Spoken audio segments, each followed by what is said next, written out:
محدش يتوقع ان انا استحمى. لا وانا كمان مستحميه عشان رايحه الدرس. ابويا مس عليا ومديني حق الحصه مش دافعاه من جيبي. هروح دلوقتي اعمل شعري كمان. انا رايحه الدرس واعمل شعري. محدش مصدق النظافه اللي انا فيها. اعمل شعري رايحه درسي من ولاء جمعه بتاع الانجليزي. ايه وبعدين تكيش ب 200 جنيه. وبعدين طب لا 200 جنيه يا ابني انت مش يا لهوي بقول لك 200 جنيه مش 200,000. كان هيقلبني من الشباك عنيف. خليكم بقى معايا في الفيديو للاخر عشان تشوفوا الميس وتشوفوا الكوافير. هنزل بالطقميه دي الكوافير. لبسنا الاوت فيت يعني الطقم. طبعا ابويا اديني التقييم. ايه رايك يا ابويا؟ رد.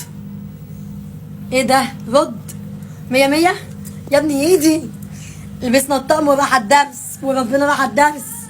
راح الحصادي ببيع الانجليزي عشان الماده الوحيده اللي ما بفهمهاش. بعدين ما تفهمهاش. ما بتروحي ليه؟ عشان افهم. ايه رايكم في الطقم؟ لا مالكوش دعوه بطقم ابويا. بنطلوني على فكره شروالي. انتوا شفتوني بقى قبل كده هروح درس. اطلعي يا ماي. انت كدابه. ربنا بنطلوني. والله انت كدابه. طب انا كدابه. والله حضرتك كدابه. يا ابني بس انت بتعمل ايه؟ هروح الدرس واصور لكم الابله بتاعتي واصور لكم العيال اللي بتحط ده في مناخيرها. يلا باي. قبل ما اروح الدرس يا فنزاتي يا اخواتي، ايه رايكم في الطقم؟ دي بفلوس. لسه مخلصه الدرس العيال في الامتحانات الشامل جايبه مجاميع زفت الزفت. بتكلم اللي هو انا طبعا ما بروحش يعني انا مميزه ولا بروح ولا شامل ولا كامل. بس الميس قالت لي ميس ولاء جمعه قالت لي ثانيه وهجيبها لكم.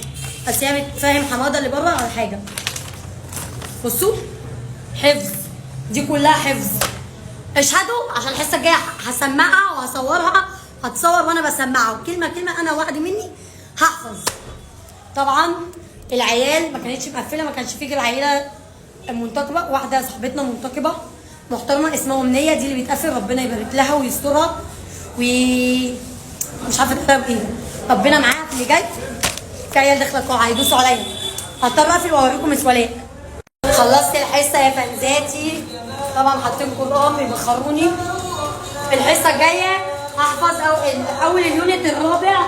استنوا 4 يعني 1 2 3 4. اول صفحه في يونت 4 هحفظها وهسمعها وهشوف الدرجات بقى في الحصه الجايه. يا غبي يلا باي.